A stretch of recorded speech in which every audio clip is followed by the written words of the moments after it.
Folks, welcome inside the Paris Sea Palace, high above 3773 East Broadway. This is a live edition of the Jake Feinberg Show. Comedy on Power Talk. Thank you so much for making us part of your day today. And what an honor it is to bring back a friend of the program, a guy who I have not spoken to in almost a decade on the radio. And the last time he spoke to me, he enlightened me to a lot of things as it related to the mistrust of rhythm and, quite frankly, the mistrust of so much of the heritage that was basically looted from the motherland of Africa and brought to the islands and then co-opted by the Euro-white Anglo milieu, changing language, changing verbiage, and ultimately the impact that it had on the rhythm has been substantial, especially in the age of conformity over the last couple of decades. My guest lived through a time where he was determined to put his imprint on the extension of these timeless rhythms from the motherland and educate those who, whether they liked it or not, it was an uncomfortability. It was a disturbance. It was not sweet and lilting. It was, well, sometimes when I listen to my guest, it sounds like he has 8 hands. He is a remarkable character and also trying to stay safe in this incredibly vulnerable time, not only as a black man, but also living in the age of a novel virus that is wreaking havoc on people that have been on the planet a lot longer than myself. Joe Chambers, welcome back to the Jake Feinberg Show. All right. Okay. All right. How you doing? Hey, man. It's good to hear you. How are we? You know, Joe, I really wanted to ask you this question because, and then you can riff on it any way you want. You know, I just was transcribing by chance yesterday the interview I did with Steve Kuhn, and Kuhn played. He played with Larocca a lot, and he was very. You know, he played with Larocca, with Art Farmer, and he played in a trio. And so, and that was all very fluid, and it worked very well. There was no tension. But then he said, he goes, because he was at the Lenox School of Music with Ornette and Max, and he said, I played with Max, and I love his soloing, and I love listening to Max when he was in a comfortable outfit that he felt comfortable playing in. But it was Max's way or the highway, and it made it very uncomfortable to play with him, at least from Kuhn's point of view. And you talked about not wanting to play drums behind anybody anymore, and I just wanted to know if that aesthetic, that sort of my way or the highway aesthetic, because Max was a mentor to you, and yeah, I hear what you're saying, but I don't think. That doesn't apply to probably. I remember that Lenox School. That was the late 50s. That's right. Early 60s. That's right. I think early 60s, late 50s, and I would say Max at that time was probably where I am right now, as far as accompanying people and playing with people. I would say that. Now, what is that? Now, you're saying he was he was exasperated? Yeah, well, of course, I knew that, but I knew him to talk to like as soon as 65, 64, 65, around that time, 66, and he was still, working a band and other things that he could do, which was why I always wanted to follow him, because Max was he could do. So he's very broad. Max is very, very broad. He wasn't relegated, and he had, he spent his time like I did. After him, of course, he spent his time with Bird and everything. So I say, the modern jazz drumming legacy lineage starts with. This is my interpretation. It starts with actually Joe Jones, the old Joe Jones. he was hinting at the modern style, and then you had Big Sid Catlett was hinting. Oh, hold on, at you the got modern to. style. I just need you to break this down. There was a Joe Jones before Papa Joe. No, that's what I'm talking about. Oh, you're talking about Papa Joe. Papa but I thought Joe Catlett Jones, was. I thought Catlett was before him, but no, you're saying Papa Joe. No. Okay. Mm-mm. So They may have been around the same time, Okay. but he was before Catlett. So you had, and then of course the was Kenny Clark. Kluk was the one who you can absolutely say, okay, this is where the modern drum sound innovation started. You could say that, and then a close second to that would be Max Roach and Art Blakey. Actually, Art Blakey and Max were simultaneously developing. Art Blakey was with Billy Eckstine, big band. Max was with Bird.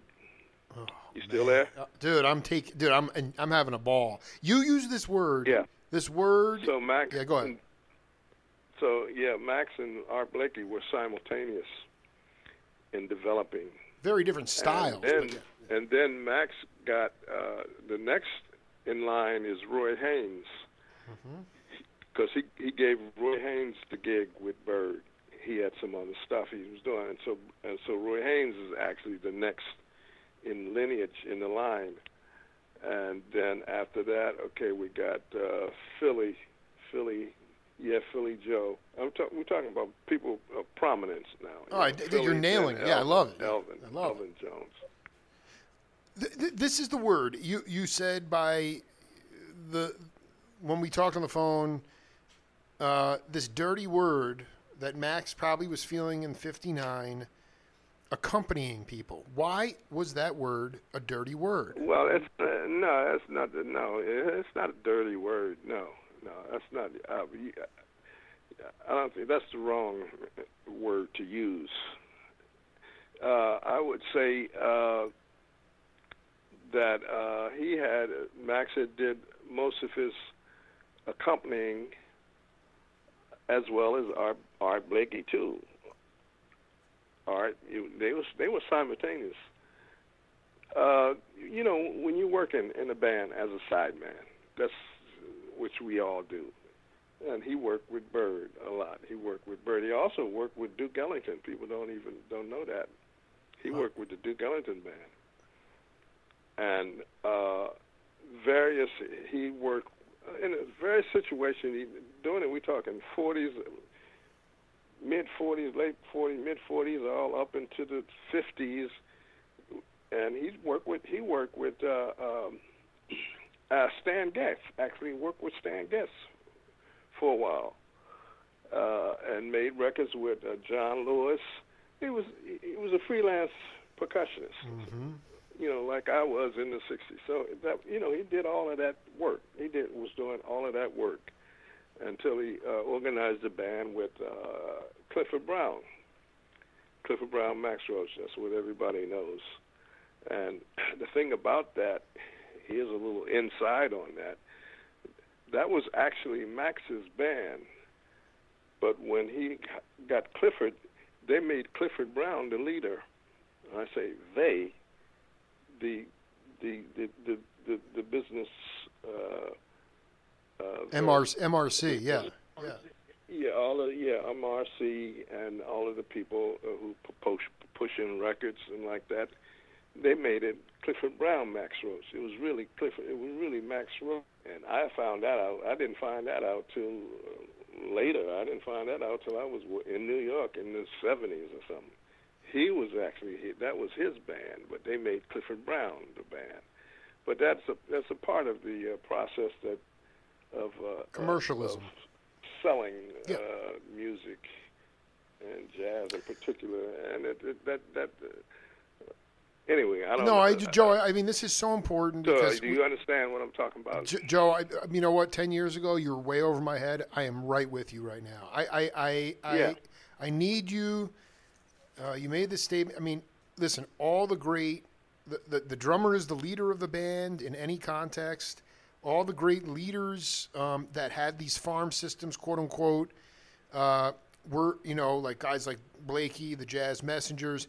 And you said the other day, like, you believe the drummer should be the leader. I mean, the accompanist part of it is grading because you can't drive the feeling. You guys have the ability to change the feeling of a band on a spur of the moment. Yeah, right. Yeah, I think people know that, and a lot of just lay people know that. But I would say this: as far as now, we're going to discount. I'm going to discount the swing icons, swing icons of being Gene Krupa, Buddy Rich. Hello, dude. I was just thinking Buddy Rich. Buddy Rich was. Yeah. Go ahead. Well, look, I appreciate. Well, first of all, I think I might have told you this. Gene Krupa was my first idol. You know why? You didn't tell me that. That's awesome. I saw him. Yeah. I saw him on TV. Right. I saw him on TV when I was about 6, 7 years old. I didn't know anything about Max Roach. I found out about Max Roach later, when I was about 13. So this is all getting into the realm of marketing and promo that exists in the music industry in general. And then we can even touch on a current situation what they call systemic racism. You hear that a lot. Yeah, that's a very real situation. You want to? Let me give you an example. Go ahead. Let me give you an. Go ahead. No, you go. Yeah, let me give you an example of systemic racism in process, in operation. You know, the basketball team, the Toronto Raptors. Sure. Yeah, they won the championship last year. Yes, I love their team. 2019. Yeah. They were out. They beat up on the team out there in California. The Clippers. Because they didn't have Golden State. Golden State. Yeah. Yeah. So when the president of the Toronto Raptors is a black man. When they won the championship, the last game, and everybody, they run on the court and celebrating and having it. So he ran on the court, and the police jacked him up. I know.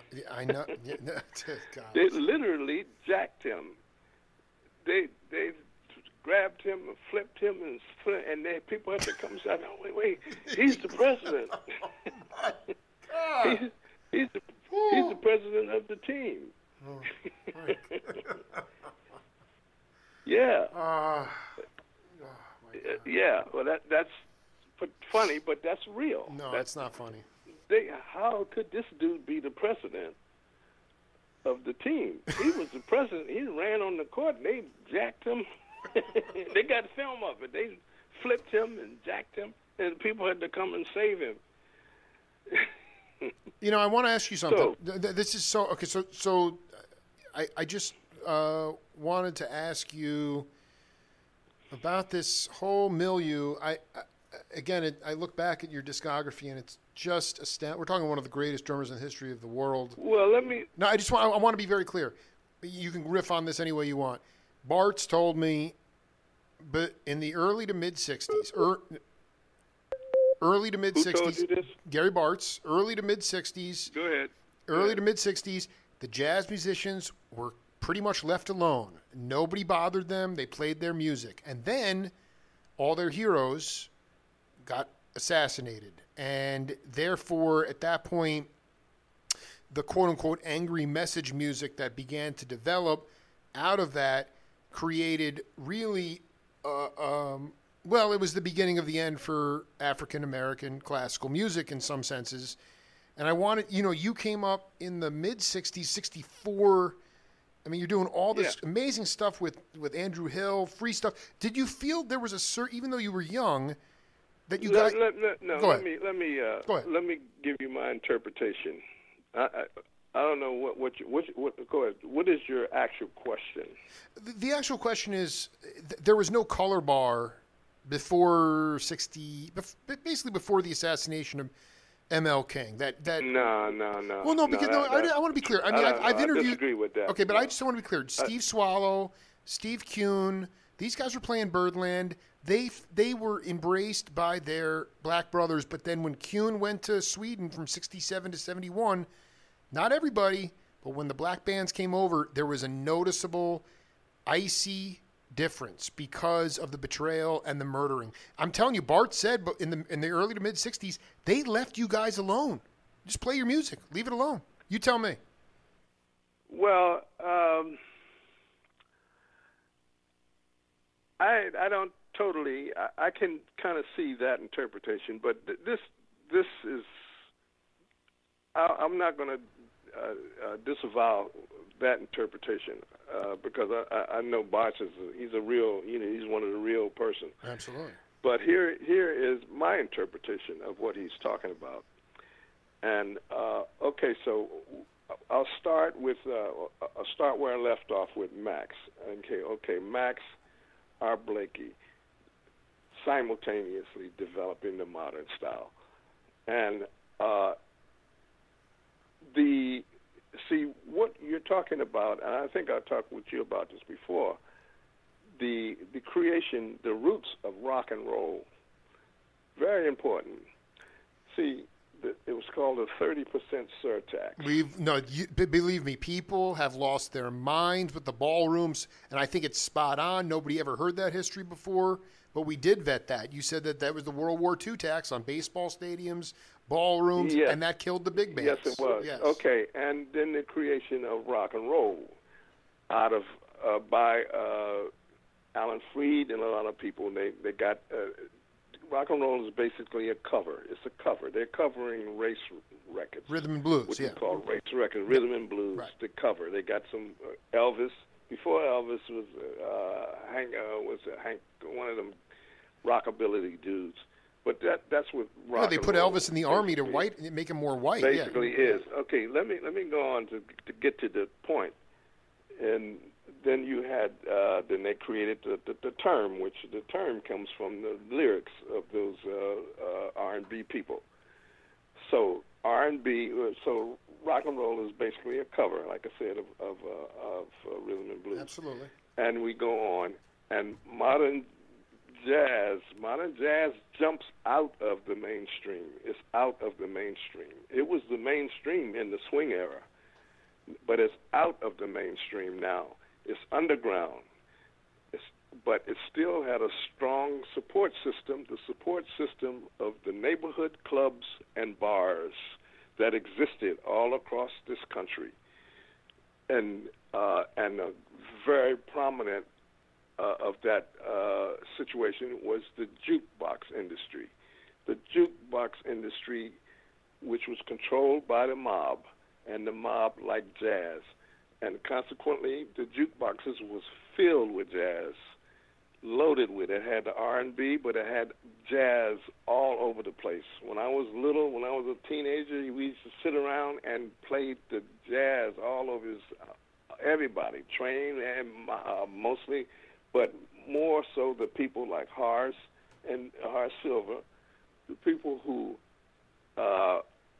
lent their creation toward a more bluesy kind of inflection. I just want to interject here. If I remember correctly. This is the thing. This is. Go ahead.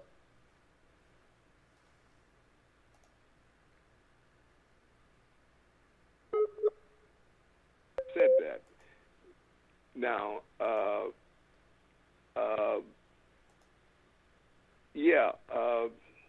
and I lost my thought for a minute. No. But I also want to say, I just want to be clear. In Philadelphia, you were the. Listen, you remember an album called Something Else by Cannonball? And there was a cut on there, and Miles talks on the record. He says, "This is for you, Alfred." And it was I didn't even know this at that time. It was a bluesy kind of thing, a one for Daddy-O. That meant that this is the one that you take and pick and put on the jukebox. Ah. That's what they meant. Alfred Lyons and Frank Wolf, the Blue Note, and all of the predominantly African-American record company and Prestige, they didn't care what you played.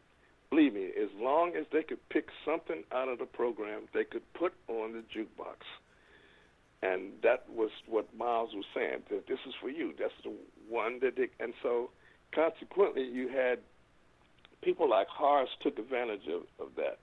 And I'll tell you, Horace, to me, Silver is one of the great composers of that era.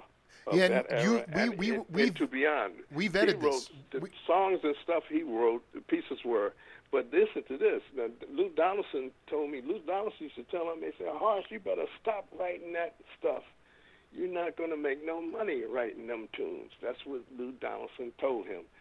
And Horace, actually, I don't know if he continued, but he wrote these songs, Sister Sadie, yep. The Preacher, Filthy McNally, and those are the records that were smashed on the jukebox. They were put on jukeboxes, and the people, the common people, knew those tunes and related.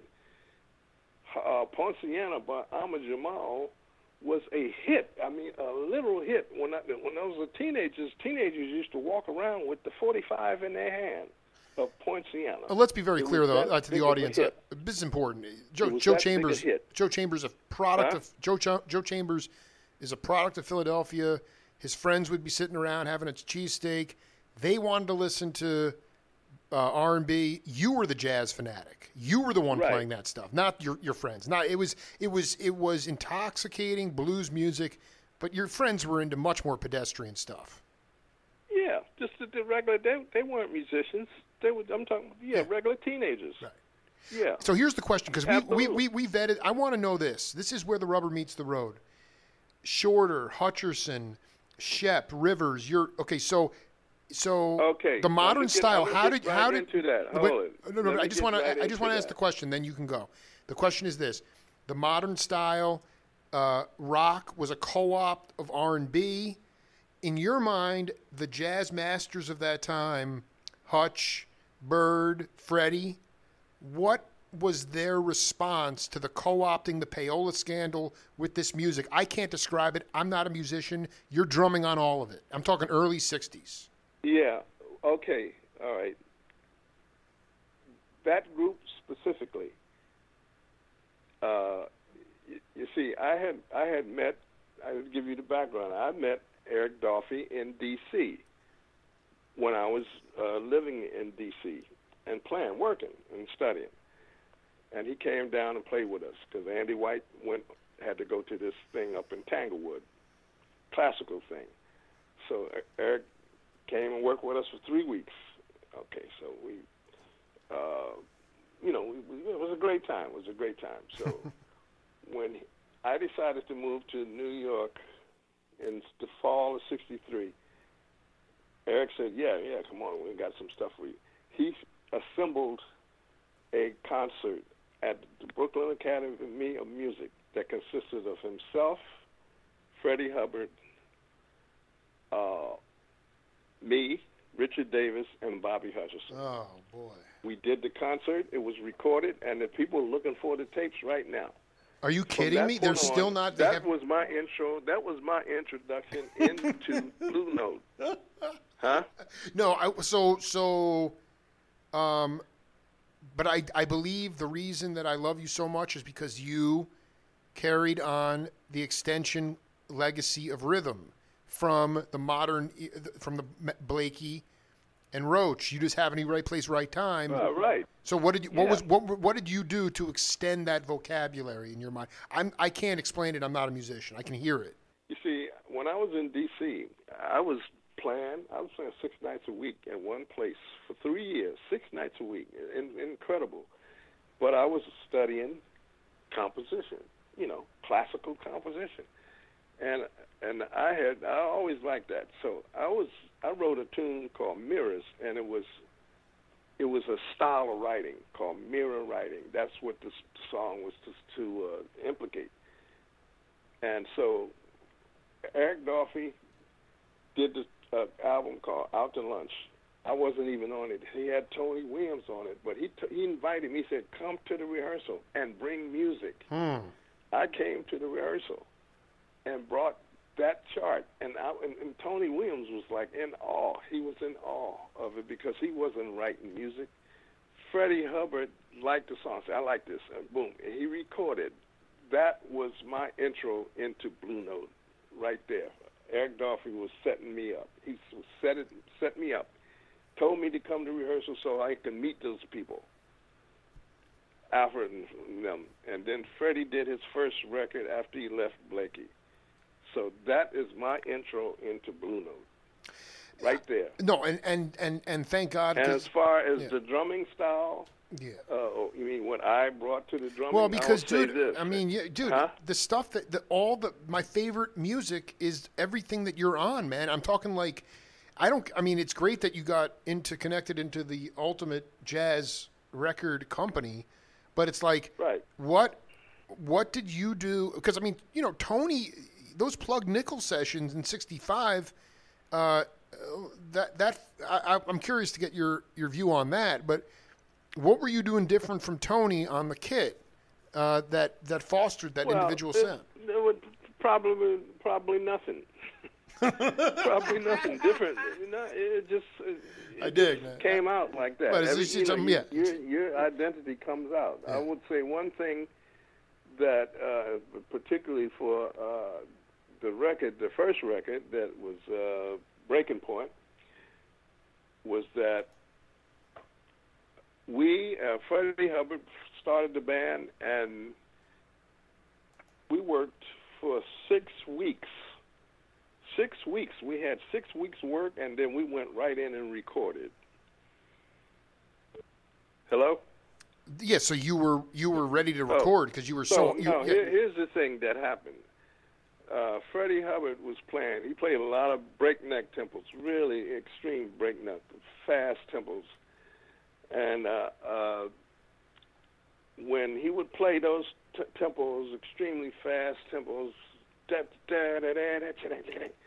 instead of me playing I broke up. I would break up the rhythm. Oh, I love it. Here we go. And that is the thing. I broke up, and you could hear that on that record. I wouldn't play. I broke it up. I broke the rhythm up. Dude, I freaking love it, man. It's ridiculous, dude. Joe, it sounds like you got like 8. It sounds like you're like a Hydra out of the Greek, parables or something. It's unbelievable to hear your. I'm just, I want but I want to read. I want to read you. But particularly that record, and that record would introduce me. It was my first record, and we had played this stuff night after night for 6 weeks, and I was breaking up. I broke up the tempo. I broke it up. That is, implied it across the drum set. Can you explain how did you break up the breaking up the time across the drum set? No, I want you to talk to the younger cats about how you broke up the time without. Well, was there tempo shifting? No, we don't need to hear that, man. Hold on. No, this is very important. Hold on. I had and what I did with that. No. You said that he was playing breakneck tempos. How did you break up the time? How did you break up the form without screwing with the tempo? Nobody likes tempo shifting. So how did you do? Yeah, right. Because I kept the tempo. The tempo was there. I had. On the hi-hat? I would play a variation on the cymbal. The cymbal. Oh, I love it. I knew it. I had varied it. I subdivided it. I subdivided it. This is what I want to talk about. That, but the tempo was still there. It was always there. I subdivided across the set. I didn't play on the hi-hat. That's what I did. I have been on this journey for quite a while, and I've been interviewing a lot of cats, and this is from somebody. I'm going to read this to you right now, just to talk about the impact that Joe Chambers has had, not just in changing rhythm, vocabulary, but as a mentor. Let's see if you know who this is. He says, Joe Chambers said something to me that changed my entire life. Kevin Toney and I had a band when we were at Howard University. Joe Chambers was playing with Joe Henderson. He, Stanley Clark, and Hal Galper were with Joe, but also playing with Stan Getz at the Blues Alley, so they could only play 2 tunes. They left, and we filled in. At the end of the night, Joe came up to me. He said, "You really want to do this?" I said, "Yeah." He said, "Well, you're not sitting right." He said, "You need to sit more." Okay, let me finish. Let me just finish this. I'll stop right there because I vaguely remember this. Can I finish the quote? But I would say this. I know one thing was that he had his set was the way he had his set up was it was very awkward. It was quite awkward, even for what he was doing. His set. You can't say, well, your set's not set up right. Everybody sets up for himself, but his set. The reason why I said that was because his set was really screwed up. I can't remember specifically how he had, but his set, his toms, the way he had his stuff set up, was not good for what he was playing. And that's what do you know who are we talking about? Vaguely, I don't even remember that. Okay, so I just want to, if you can, I would love to finish this quote. He said, "You said I know the quote. Who said it? Who said this though? You're talking about the boy Keith. The Kilgore. Boy Keith Kilgore. You got it. He goes. You need to sit more even so your arms can move out and hit all the drums. Then your equilibrium can come together." And you can play as fast or slow as you want. It changed my whole life. Yeah. Joe Chambers is changing lives. You're changing lives. I guess my point is, how did you discover that ability to hit all the drums? And how did you learn to sit right and then also put your drums in the place so you could do what you did on Breaking Point? Like I say, everybody, we're individuals of it. But people set up, according to the way they feel. But the way he was set up, and I'm telling you, I can't remember specifically. Of course. But I know that if I said it, that his setup was really messed up. It was really messed up. The way he had his position himself was very messed up. It had to be because I wouldn't. That's why I said it. And so it was messed up, man. It was screwed up.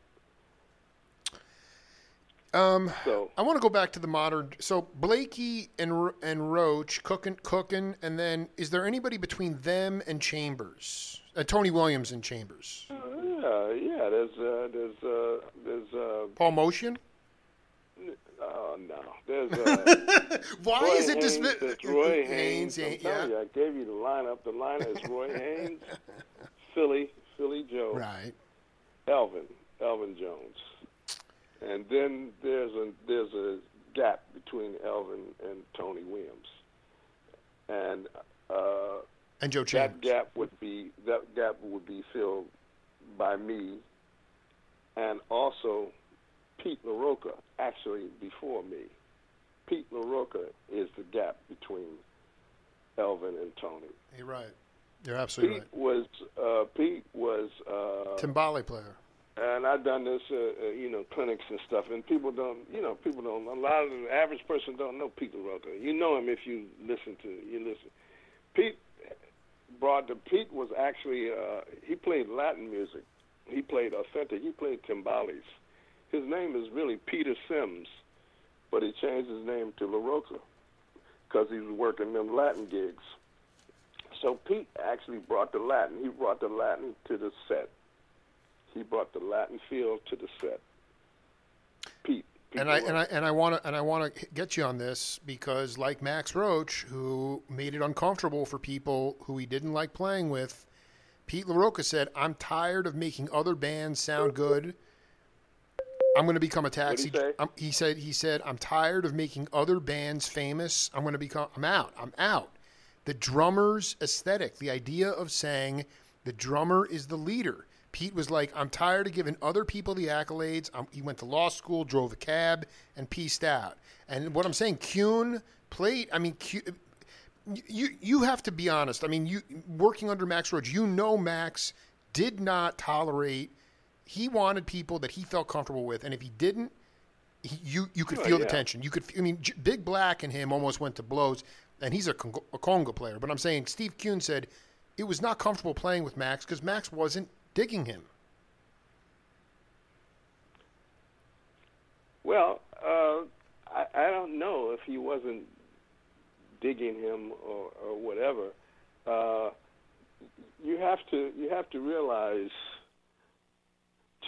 Well, for me, you know, Steve, I like Steve Kuhn. He was hip. You know? Absolutely. Steve was hip. He played.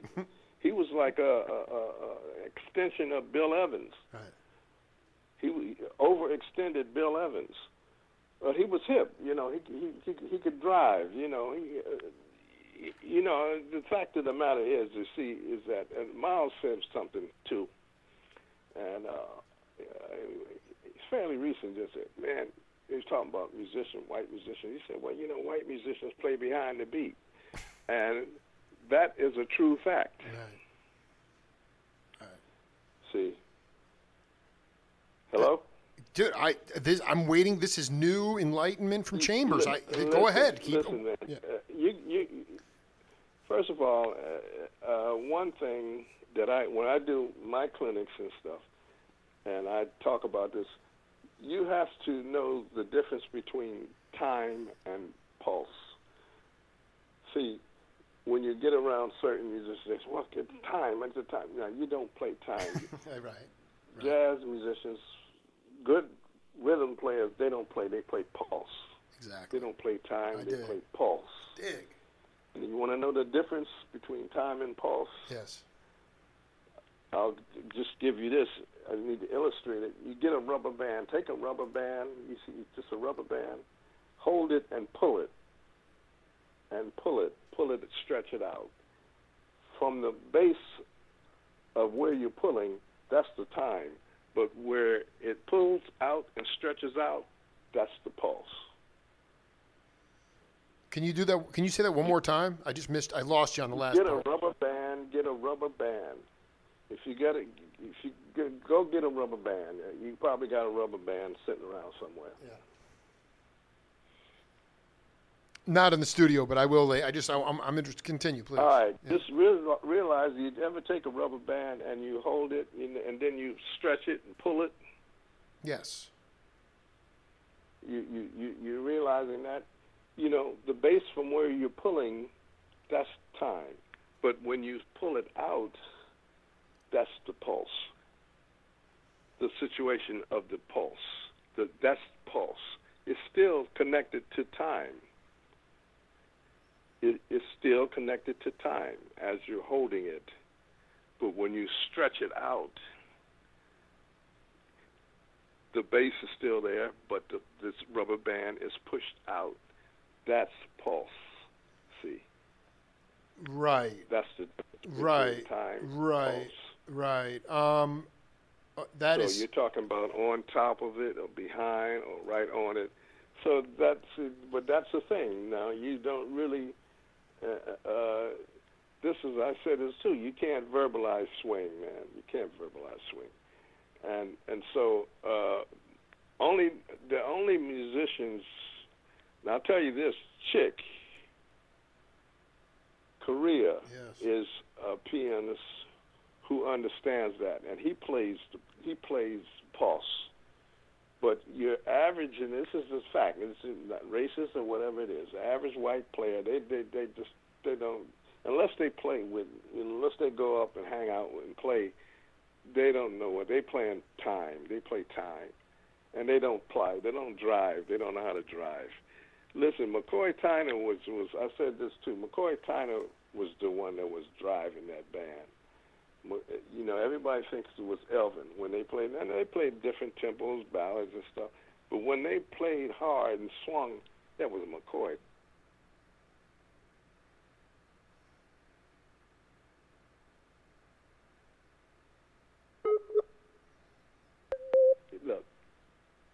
McCoy Tyner was driving that Coltrane band. Elvin I agree with you. He was pulling Elvin. Everybody think, well, what's Elvin? Elvin was tasty. He had a nice stroke and bell, but shit, it was McCoy Tyner. Look, believe me, I'm telling you, I know. Oh, I'm not even. I want to go back to. I don't know anything. You're a DC. Well, I mean, you were an Eastern Seaboard cat, but I want you to. You were kind of a real young cat at this point, but I wanted you to talk about this co-opting of rhythm and blues because of this payola scandal. Pretty soon, all those raunchy lyrics in R&B, Hank Ballard and all those cats that were singing pretty raunchy kind of rap of today, was all sanitized, and pretty soon you had Pat Boone covering Little Richard tunes. This was the beginning. That's the key to rock and roll. Believe me, is the key to rock and roll, as I said earlier, is that it's a cover. Hold on 1 minute. No problem, man. Yeah, rock and roll. You're talking about. Yeah, the Pat Boone co-opting of the sanitization of R&B. Yeah. Well, the roots of rock and roll go back actually to race records. Right. And that's the race records in the 20s, in the 30s, Ma Rainey and all those people. But race records, because the swing era actually pushed the race records out, the big band era, but it came back. It came back in the 40s. Right. In the guys and became rhythm and blues. So the demise of race records in the 30s, I said that, yeah, swing era, popular big band. The 30% surtax, that's the key. That's very key. That was the mandate that was put on. It was not only put on, it was put on all forms of entertainment, I found out later. Baseball games, football games, opera, everything. But it killed the ballrooms. It killed the ballrooms, the venues for the big bands.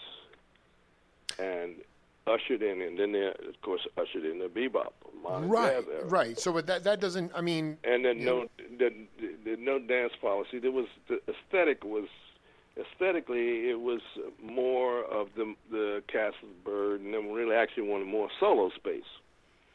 Just more solo space playing.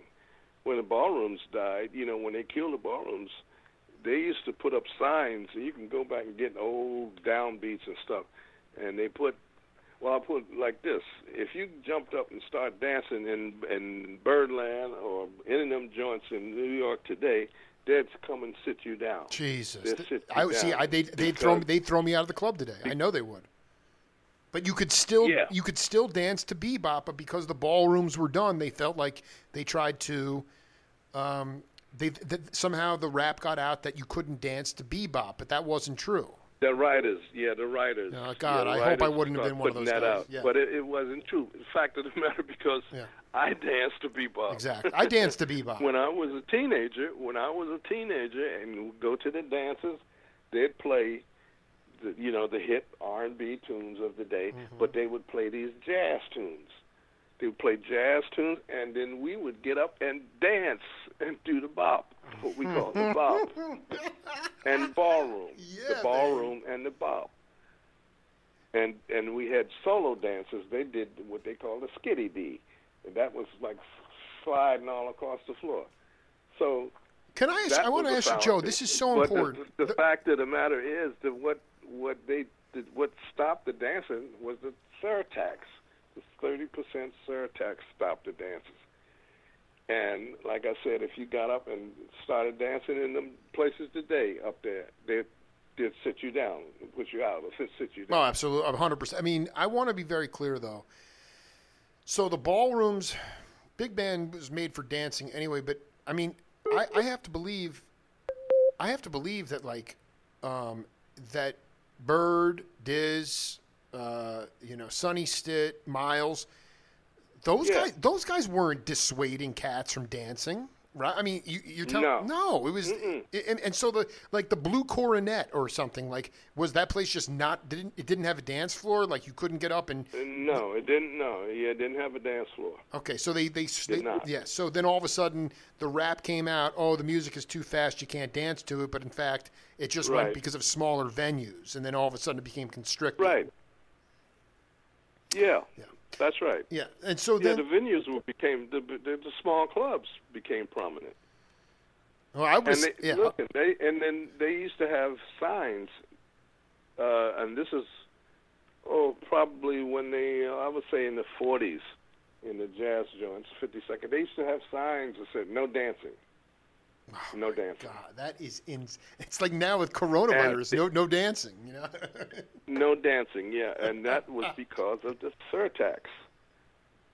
Probably the space too. There was no space for them small places, but it was a surtax, the mandate that killed, limited dancing. That was the association with jazz. Oh, you can't dance,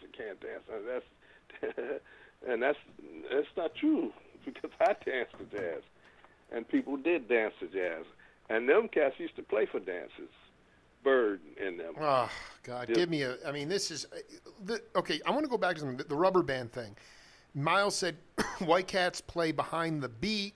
You talked about that's a very generic. That's a generic statement. No, but I want to break. Yeah, no, I want to break it down. The rubber band.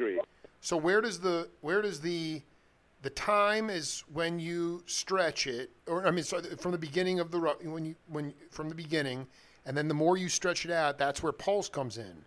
But where does the beat fall for the African American cat? Where on top of the beat, or well, now you're trying to verbalize now, and this is something that probably needs to be illustrated, right?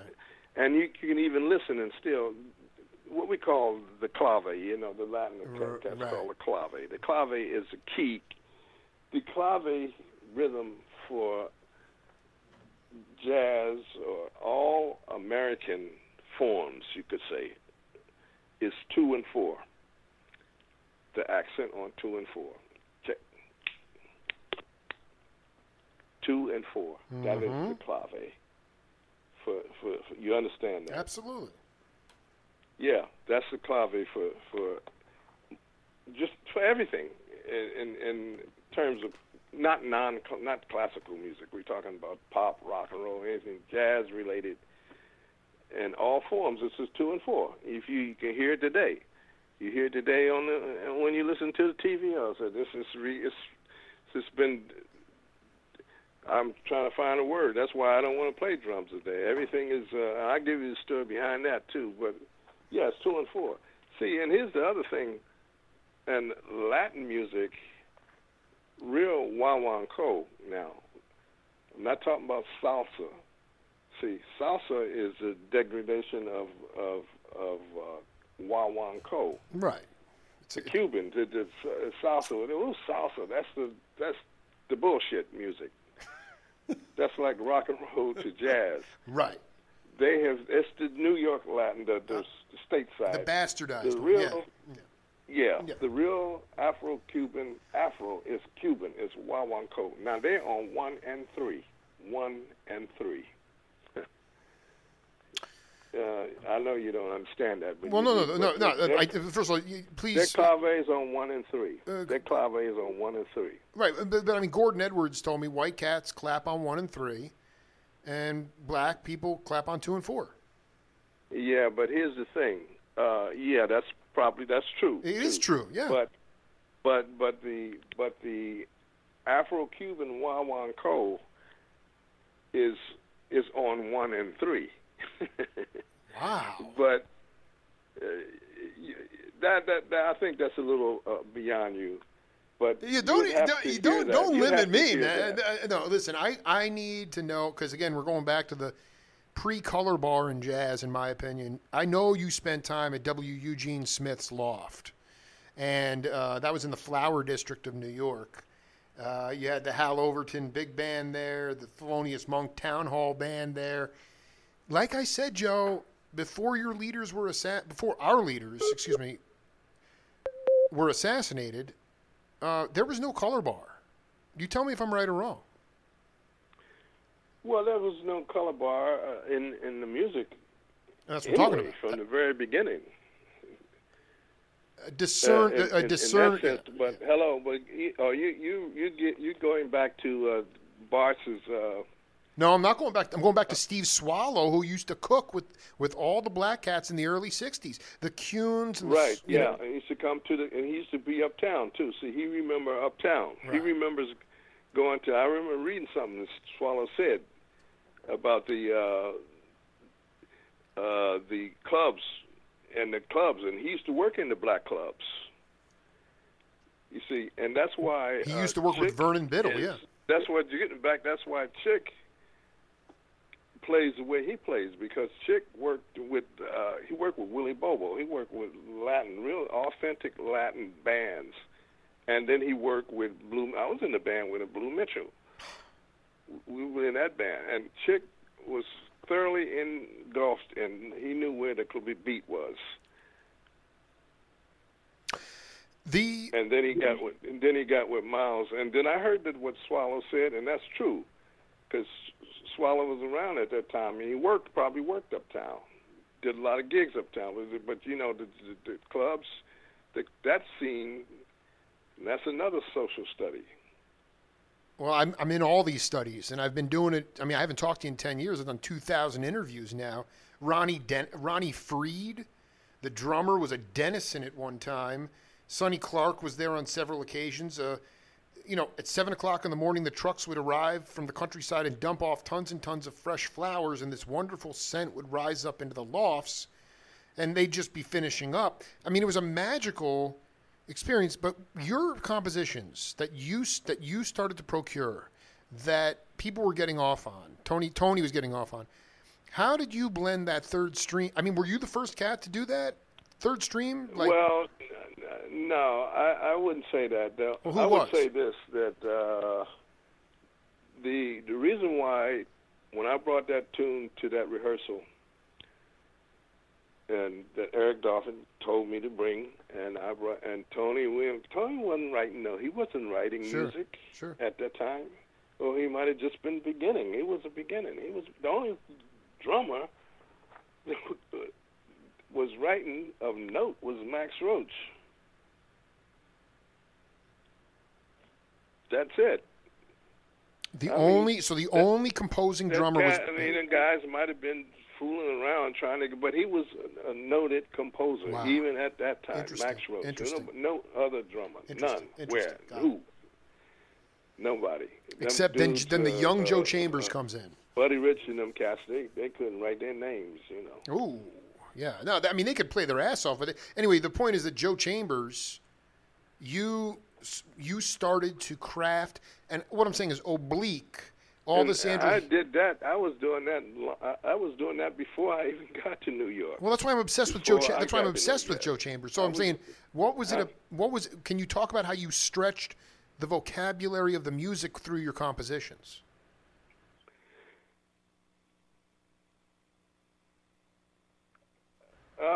Well, I'd be careful about. Please don't be modest. Because Mirrors was. That's way later. I don't think I stretched the vocabulary. Mirror was a set of harmonic sequences in thirds, a lot of third movement, and that was new to jazz, I think. And then, it was fairly new. Wayne and started doing that. White, of course. Well, we can't think. When we think about Gil Evans, I'm talking about progressions in thirds. Right. Small band. I would say. I can't sit here and honestly say that was the new or first time, because I knew that Herbie and all them people, they knew all about that. And Wayne, he knew all about that too. And Freddie, he knew, he liked this. He said, "Oh, this is all right." He was familiar with chords moving in thirds. He was familiar. I loved with it, but no drummer. I just want to be very clear for the record. No, it wasn't. But it was. The thing about it was drummers was bringing that up. Exactly. There were no compositional drummers outside of. Did Blakey write music or no? No. So it goes Roach into Chambers. Let's be clear. compositionally, for drummers?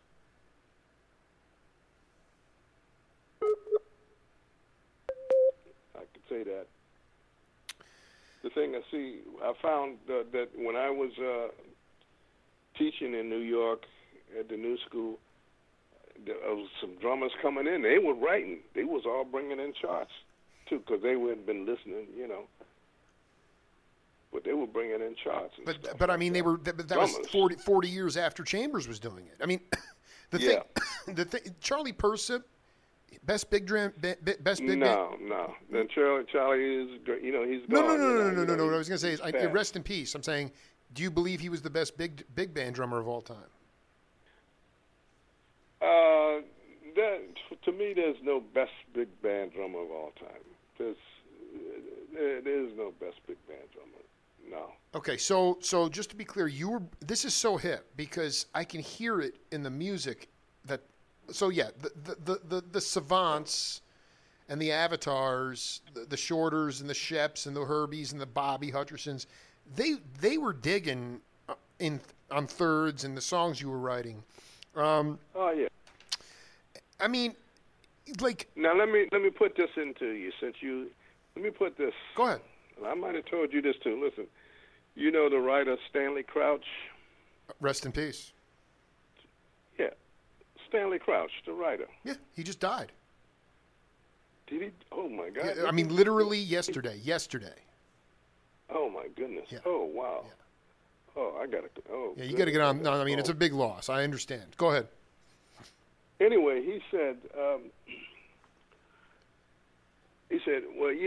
because they had this term avant-garde, and they were talking about the so-called free, and he said, man, the free avant-garde music was what we were doing on Blue Note, not Shep, Really, and Albert Elliott and all that. Really.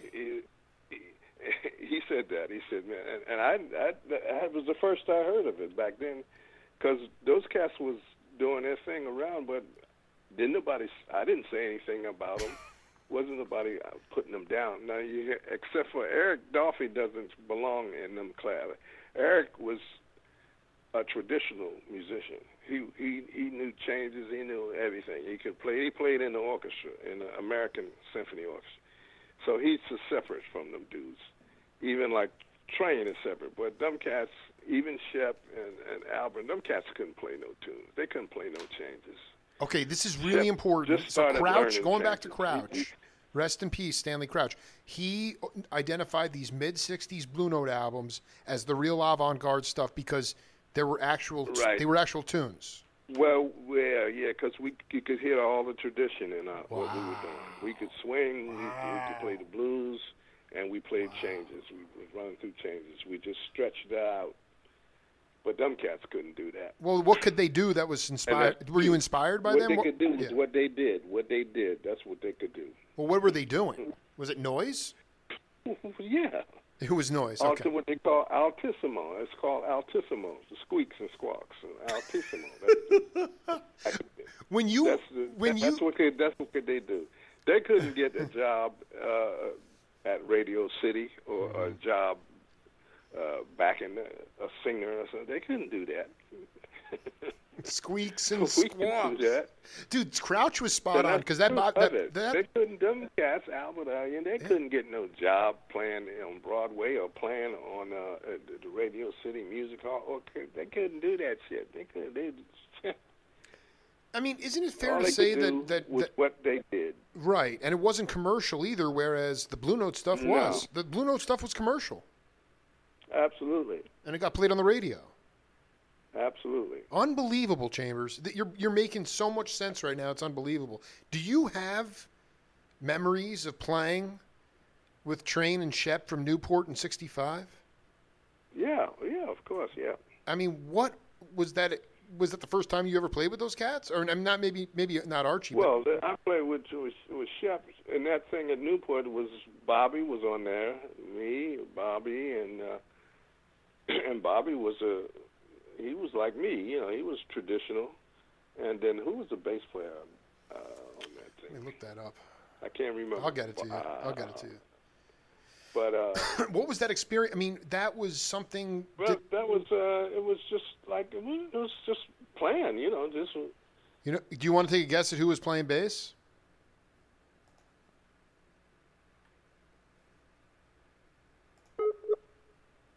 forget.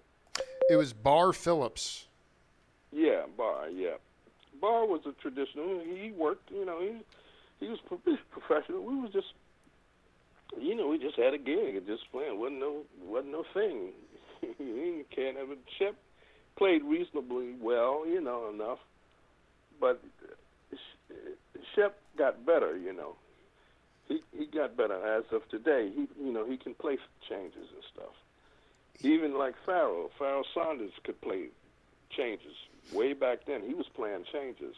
Pharoah Saunders. Sure, He absolutely. was. This is He was always, absolutely. he They weren't. followed the line of Train because, Train was Train. You can follow his career.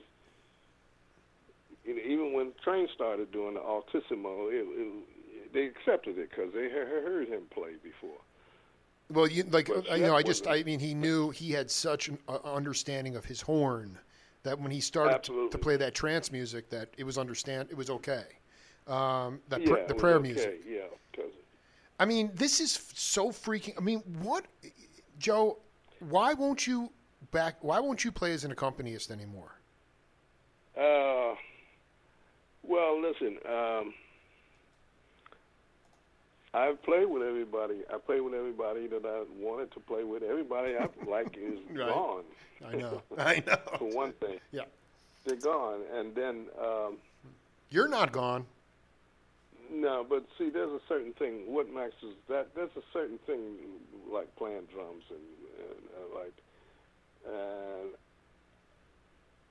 I don't. That's why I'm playing. I do what I do now. See, because I don't need to play.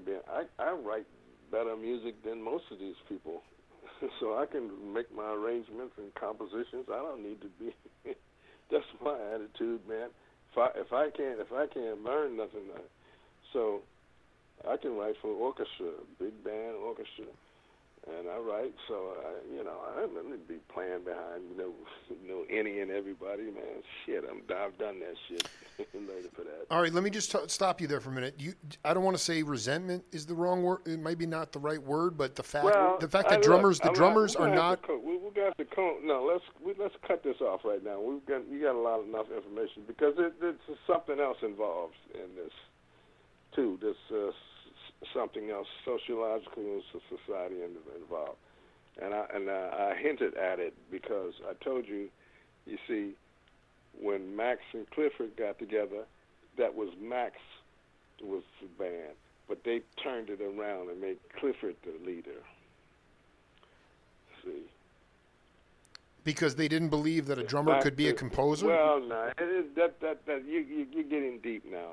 I know, dude. I've been in the shed for 10 years, man. The psychology of the culture of this country and this is a Eurocentric thing. Absolutely.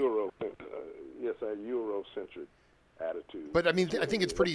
They made a decision that a drummer was not a composer, so Clifford Brown needed to be the leader. That is no decision. That's something that's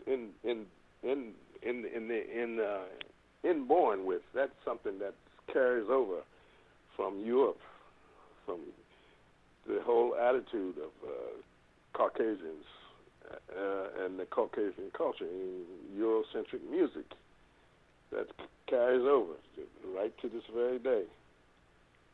But if I'm hearing you correctly, the fact is Max was the first composing drummer, and they said there's no way that these African. I won't say he was the first because I don't know. He was one of the modern era. Noted, right? Noted. I don't know what. But the Eurocentric view was no African can be a composer on the drums.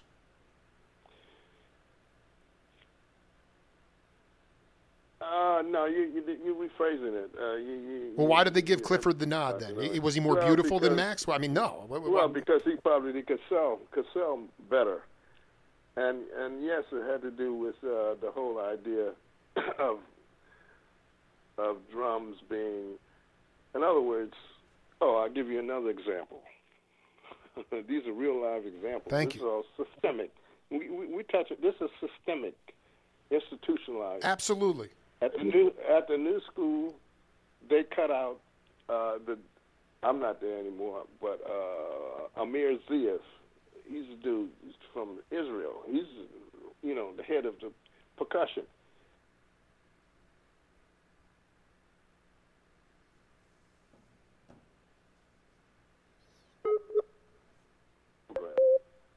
Cutting out the drum sequence. Well, maybe just not nobody signing up. I don't know.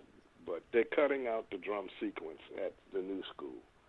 So he called me up to get my name so they can try to maintain it. What do you think are the most important things that need to be done so that this stuff is... Listen, man, I think, okay, look, let's cut it. Man, we do another one, all right? We're having a ball. Dude, Joe, I've been in the shed for 10 years, man. Yeah, I know, but, this is something that you I'm drunk with sound, as Charles Lloyd would say. Yeah, well, I need a consultant fee, all right? No, listen, I want to tell you something. Before I let you go, please just tell me individually the significance of three cats, and then we can cut this short. Roy Brooks, Freddie Waits, Warren Smith. Go. Well, the significant, well, they're the original members of the Boom. Nobody will remember them unless you talk about why Roy Brooks was using a saw. Yeah, I know, yeah. These are the heroes of America. That's what I'm trying to say. That these are the real heroes. So explain why they were heroes. Yeah. Well, Roy was one of the great accompanying drummers. He had a certain style. He brought a certain style to playing. So did Freddie.